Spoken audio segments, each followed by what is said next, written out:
नमस्ते, हीअ आकाशवाणी आहे। सिंधी समाचारनि सां गॾु मां गीता भाटिया। सभ खां अवल ख़ासि ख़बरूं।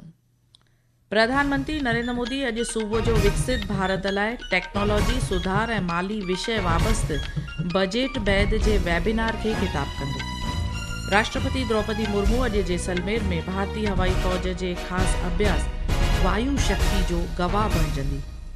महाराष्ट्र जी उप मुख्यमंत्री सुनेत्रा पवार सभिनी जी यकराए बैदि एनसीपी जे राष्ट्र सदर तौरु चूंडिजी। कैनेडा जो प्रधानमंत्री मार्क कार्नी 4 ॾींहनि जे भारत दौरे लाइ अॼु मुंबई पहुचंदो। अफ़गानिस्तान जे जवाबी हमले में अटकल 55 पाकिस्तानी जवान मौत जो भखु बणिया ऐं 19 छावनियुनि ते कब्ज़ो कयो वियो।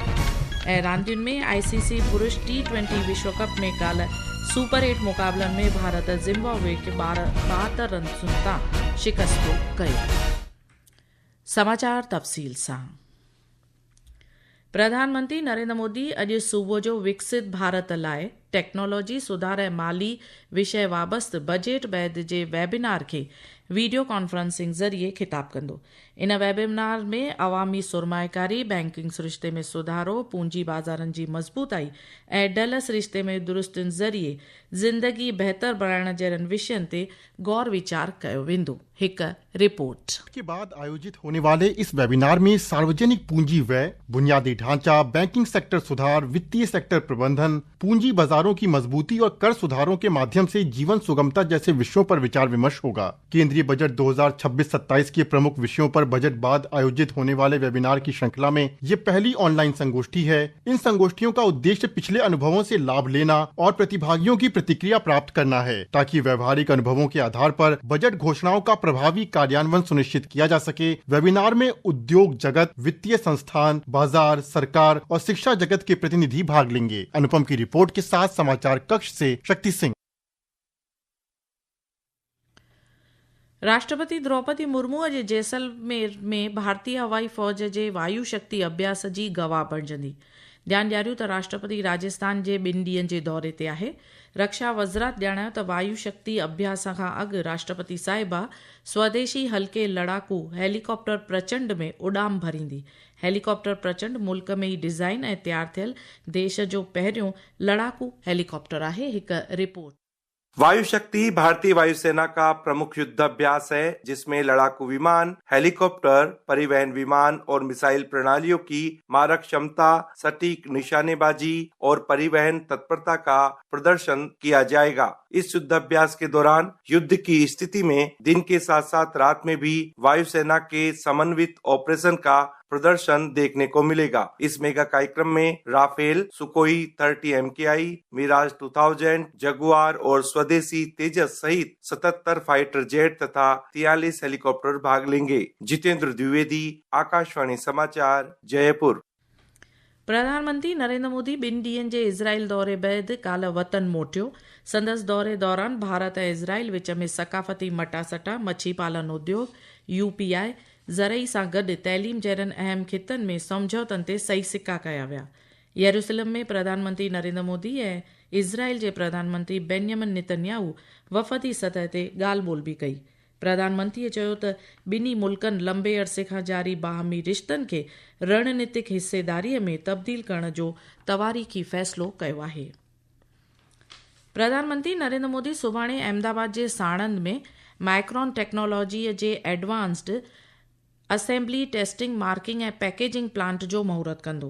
अव्हांखे ध्यानु ॾियारियूं त micron semiconductor technology India private limited इन प्रोजेक्ट वास्ते 22,516 करोड़ रुपयनि जी सीड़प बि कई आहे। सरकार जो यकीन आहे त माइक्रोन जे ATMP सहूलियत शुरू थियण सां मुल्क जे सेमीकंडक्टर खिते में नई क्रांतीअ जी शुरूआत थींदी। भारतीय जन संचार संस्था IIMC जो 57वां पदवी इनायत जलसो अॼु नई दिल्लीअ में मुंतज़िम थींदो। जलसे में उपराष्ट्रपति CP राधाकृष्णन मुख्य महिमान तौरु शिरकत कंदो। IIMC जो चांसलर ऐं सूचना तौरु नशरियात मंत्री अश्वनी वैष्णव समारोह जी सरबराही कंदो। IIMC जे 6 अंगणनि खां मुख़्तलिफ़ कोर्सनि जे अवल आयल शागिर्दनि खे 23 नक़द पुरस्कारनि समेत 35 मेडल पिणु ॾिना वेंदा। ही ख़बरूं तव्हीं आकाशवाणी तां ॿुधी रहियो। वधीक ख़बरुनि जी तफ़सील लाइ तव्हीं असांजी वेबसाइट news.on.air.gov.in खे फॉलो करे सघो था। आकाशवाणी तां सिंधी समाचार तव्हां असांजे YouTube channel air news Gujarat ते बि ॿुधी सघो था। अजीत पवार जी नेशनलिस्ट कांग्रेस पार्टी एनसीपीअ महाराष्ट्र जी उप मुख्यमंत्री सुनेत्रा पवार खे पार्टीअ जे राष्ट्रीय सदर तौरु चूंडियो आहे। श्रीमती सुनेत्रा जी चूंड बिना मुखालफ़त जे यकराए सां थी आहे। अचो त ॿुधूं असांजे नुमाइंदे जी रिपोर्ट। यह घोषणा पार्टी के कार्यकारी अध्यक्ष प्रफुल्ल पटेल ने कल मुंबई में आयोजित पार्टी के राष्ट्रीय सम्मेलन में की। प्रफुल्ल पटेल ने सुनेत्रा पवार का नाम प्रस्तावित किया, जिसका सुनील तटकरे ने समर्थन किया और उन्हें सर्वसम्मति से राष्ट्रीय अध्यक्ष चुना गया। प्रफुल्ल पटेल ने आगामी राज्यसभा चुनावों के लिए राष्ट्रवादी कांग्रेस पार्टी की ओर से पार्थ पवार की उम्मीदवारी भी घोषणा की। भावना, आकाशवाणी समाचार, मुंबई। कैनेडा जो प्रधानमंत्री मार्क कार्नी अॼु खां 4 ॾींहनि वास्ते भारत जे सरकारी दौरे ते आहे। श्री कार्नीअ जो भारत में इहो पहिरियों मुलाक़ाती दौरो आहे। इन ॾिस में परॾेही वज़ारत बयान जारी कंदे वधीक ॿुधायो आहे त प्रधानमंत्री कार्नी अॼु मुंबई पहुचंदो। अचो त ॿुधूं प्रशांत जी रिपोर्ट।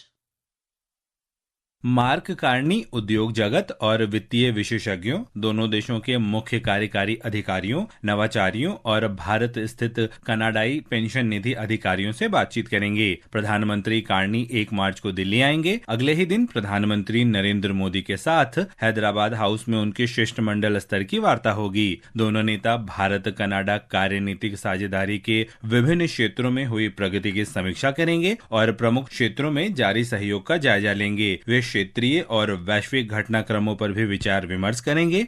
प्रधानमंत्री नरेंद्र मोदी महान आज़ादीअ जे जंगी जोधे चंद्रशेखर आज़ाद जे बलिदान ॾींहं ते भावभीणी श्रद्धांजलि अर्पण कई आहे। श्री मोदीअ सोशल मीडिया पोस्ट में चयो त चंद्रशेखर आज़ाद जे जीवन मां सिख्या मिले थी त अन्याय ख़िलाफ़ मज़बूताईअ सां बीहण जो संकल्प ई सची बहादुरी आहे। मरकज़ी गृह मंत्री अमित शाह भारत रत्न नानाजी देशमुख जी पुण्यतिथीअ ते श्रद्धांजलि ॾिनी आहे। Shri Shah social media post में चयो त नानाजी देशमुख राष्ट्र शेवा ऐं समाज कल्याण लाइ पंहिंजो जीवन समर्पित कयो।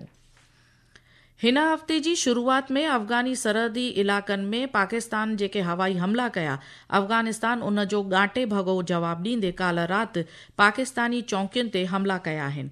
अफ़गानिस्तान जे राष्ट्रीय डिफेंस वज़ारत बयान जारी कंदे ॿुधायो त दुरंद लाइन ते ज़बरदस्त हमला करण बैदि पाकिस्तानी फ़ौज जे छावनियुनि ते कब्ज़ो कयो वियो आहे ऐं अटकल 55 पाकिस्तानी जवान मौत जो बख बणिया आहिनि।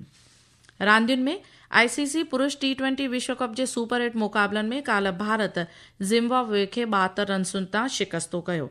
सुपर 8 जे आख़िरी मुक़ाबले में आर्तवार ॾींहुं भारत जो सामनो वेस्ट इंडीज़ सां थींदो ऐं इहा मैच कोलकाता जे ईडन गार्डन में शाम जो 7 बजे शुरू थींदी। सुप्रीम कोर्ट जे हिदायत ते ओलह बंगाल जे गैर मुकमल आख़िरी वोटर लिस्ट सुभाणे जारी कई वेंदी।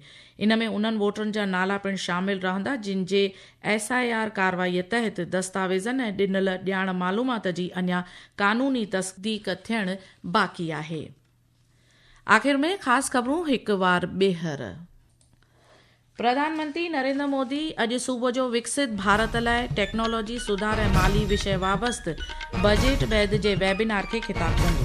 राष्ट्रपति द्रौपदी मुर्मू अॼु जैसलमेर में भारतीय हवाई फ़ौज जे ख़ासि अभ्यास वायु शक्तिअ जो गवाह बणिजंदी। महाराष्ट्र जी उप मुख्यमंत्री सुनेत्रा पवार सभिनी जी यकराए बैदि NCP जी राष्ट्र सदर तौरु चूंडिजी।